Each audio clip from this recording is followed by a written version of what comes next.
Hello बच्चों, मैं Sandeep Chaudhary Hind Swaraj school की तरफ से आप सबका स्वागत करता हूं।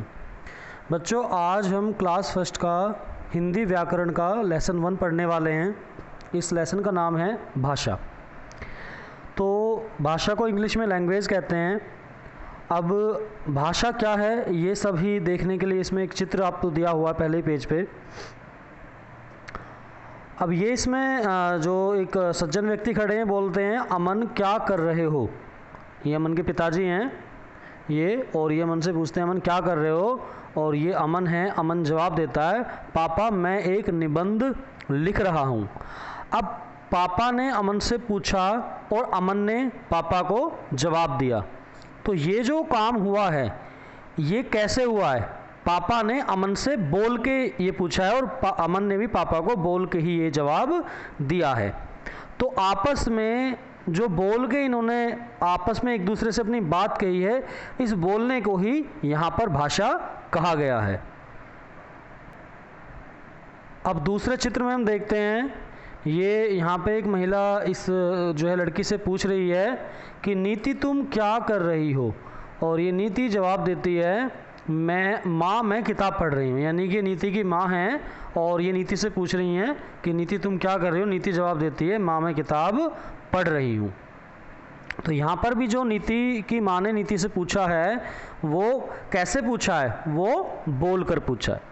तो इस प्रकार देखते हैं, तो जो बोलकर उन्होंने पूछा है ये क्या हो गई है? ये भी एक प्रकार से भाषा का ही रूप हो गया है, जिसके द्वारा नीति और माँ ने अपनी बातों, अपनी जो विचार हैं उनका एक दूसरे को प्रकट करके आदान प्रदान किया है। तो ऊपर दोनों चित्रों में जो बातचीत हुई है उस बातचीत के आधार पर उनके विचारों का आदान प्रदान किया गया है। तो इसलिए हम जो है भाषा को निम्न प्रकार परिभाषित कर सकते हैं, विचारों के आदान प्रदान करने का साधन भाषा कहलाता है। यानी कि जहाँ दो व्यक्ति या दो से अधिक व्यक्ति आपस में एक दूसरे के विचारों का आदान प्रदान करते हैं, एक दूसरे की बातों को जानते हैं, समझते हैं, उसी को भाषा कहते हैं। और भाषा का हमारे जीवन में बहुत महत्वपूर्ण योगदान है। आप समझो हमको कोई भी कार्य करना है, क्लास में अगर टीचर को पढ़ाना है तो उसमें भी भाषा का इस्तेमाल टीचर करता है, तभी बच्चों को जो है वो बात समझ में आती है। आपको घर पे जो है खाना मांगना है किसी से, अपनी मम्मी से या किसी अपनी बहन से, बड़ी से, तो वो भी आप जो है भाषा के माध्यम से ही बोलकर उनसे कहोगे। अगर भाषा नहीं होगी तो आपकी बात उन तक नहीं पहुँच पाएगी कि आपको भूख लगी है।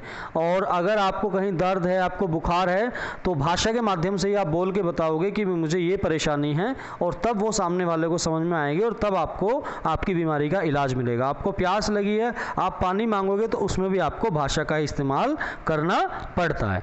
तो इस प्रकार से विचारों के आदान प्रदान करने के जो साधन है वो भाषा कहलाती है। अब हम देखते हैं भाषा के रूप। तो भाषा के दो रूप होते हैं, एक मौखिक या कथित भाषा और दूसरी लिखित भाषा। अब मौखिक या कथित भाषा क्या है? मौखिक, जो यहाँ पे कहा गया है मुंह को कहा गया है, यानी कि जो चीज़ मुंह से बोली जाती है, जो भाषा मुंह से बोली जाती है, कथित यानी कही जाती है, वो मौखिक भाषा कहलाती है।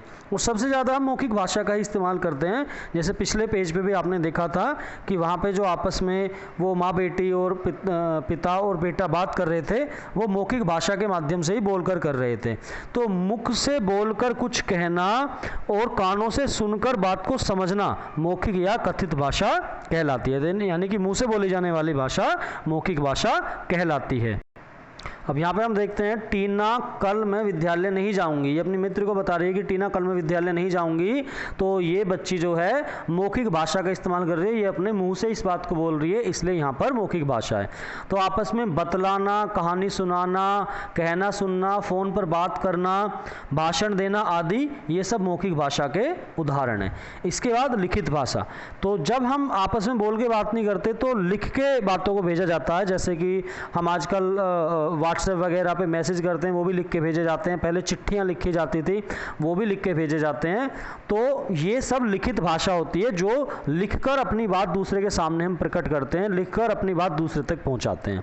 तो जब हम अपने मन की बात लिखकर प्रकट करते हैं और दूसरे उसे पढ़कर समझते हैं तो उसे लिखित भाषा कहते हैं।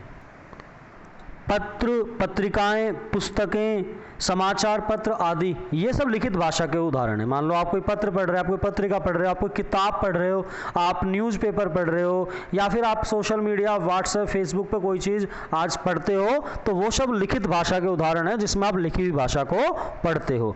तो इस प्रकार से हमने देखा कि दो प्रकार की भाषाएं होती हैं, मौखिक भाषा और लिखित भाषा।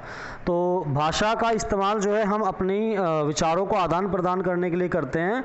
जब हम बोलकर अपनी बात कहते हैं और सामने वाला कानों से सुनकर उसे समझता है तो ये मौखिक भाषा कहलाती है, और जब हम लिखकर अपनी बात प्रकट करते हैं और सामने वाला पढ़कर उसे समझता है तो उसे लिखित भाषा कहते हैं। तो ये सभी यहाँ पर बताया हुआ है। विचारों के आदान प्रदान का साधन भाषा कहलाता है।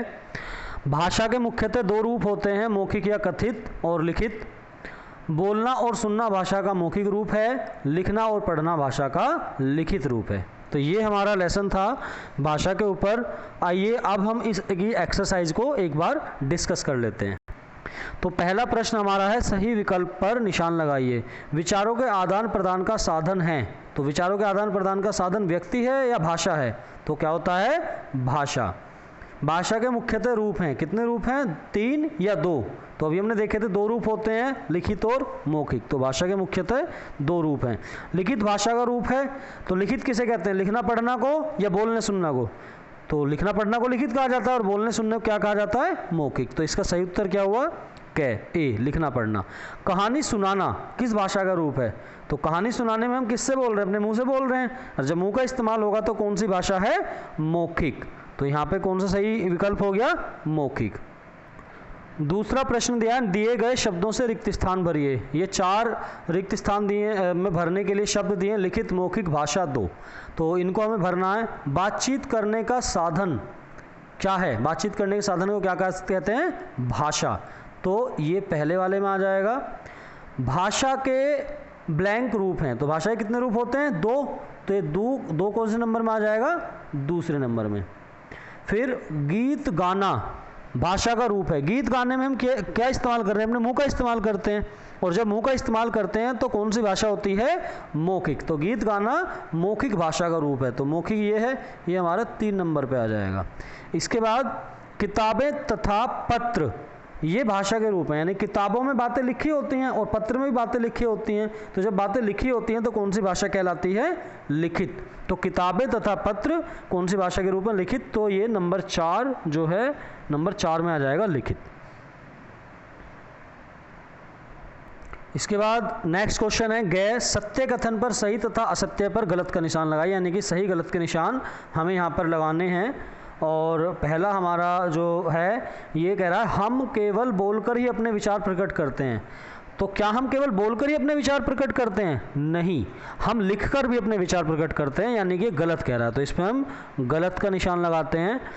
छोटा बच्चा अपनी बात लिखित भाषा में कहता है। छोटा बच्चा तो लिखना नहीं जानता, नर्सरी LKG का बच्चा या एकदम अपनी सारी बात लिख के नहीं कह सकता। तो छोटा बच्चा तो बोल के कहता है, बोल के कहता है तो मौखिक भाषा में कहता है, और ये कह रहा है छोटा बच्चा अपनी बात लिखित भाषा में कहता है। तो ये गलत कह रहा है, तो इसमें हम गलत का निशान लगाते हैं। इसके बाद गुरुजी उपदेश देते समय मौखिक भाषा का प्रयोग करते हैं। बिल्कुल सही। जब बोलते हैं गुरुजी, क्लास में समझाते हैं टीचर, तो वो मुंह से बोलते हैं, मुंह से समझाते हैं, तो मौखिक भाषा का इस्तेमाल करते हैं, इसलिए कथन सही है। इस पर हम राइट का निशान लगाएंगे। और इसके बाद अमन का पत्र लिखना भी मौखिक भाषा का उदाहरण है। नहीं, पत्र लिखना में हम लिखते हैं, तो लिखते हैं तो लिखित भाषा होती है, तो पत्र लिखना मौखिक का उदाहरण नहीं है, तो ये गलत है। इस पर हम गलत का निशान लगाते हैं। इसके बाद ये प्रश्न दिए, निम्नलिखित प्रश्नों के उत्तर दीजिए। भाषा किसे कहते हैं? भाषा के रूप लिखिए। भाषा, मौखिक भाषा किसे कहते हैं? लिखित भाषा किसे कहते हैं? तो इसके जो प्रश्न हैं वो पीछे एक्सरसाइज में बिल्कुल दिए हुए हैं। वहाँ से आप जब नोटबुक के ऊपर अपनी कॉपी में, अपनी नोटबुक में आप अपना काम करेंगे, उस टाइम आप उन्हें जो है अपनी कॉपी में आंसर्स को लिख लेंगे। इसके बाद हम लास्ट क्वेश्चन पे आते हैं, और लास्ट क्वेश्चन हमारा है, चित्रों में भाषा का कौन सा रूप है? सही उत्तर पर सही का निशान लगाइए। तो पहला जो है, ये बच्चा क्या किताब पढ़ रहा है? तो किताब पढ़ रहा है, तो किताब पढ़ना मौखिक भाषा होती है या लिखित होती है? तो किताब पढ़ना होती है, लिखित भाषा का इस्तेमाल हो रहा है क्योंकि किताब में लिखा हुआ है। दूसरे में ये जो है बच्चे सब बैठ के आपस में बातें कर रहे हैं, तो जब बातें करते हैं तो कौन सी भाषा का इस्तेमाल होता है, मौखिक का या लिखित का। तो बात करने में मुंह से बोलना पड़ता है तो मौखिक भाषा का इस्तेमाल होता है। इसके बाद ये जो है डॉक्टर है और ये कुछ जो है ऐसे कुछ पढ़ रहा है ये बुक में, तो जब बुक में पढ़ा जाता है तो कौन सी भाषा का इस्तेमाल होता है, लिखित भाषा का। तो बच्चों ये था आज का हमारा चैप्टर व्याकरण का, क्लास फर्स्ट का, भाषा। मैं आशा करता हूँ कि आप सबको समझ में आया होगा। बहुत बहुत धन्यवाद।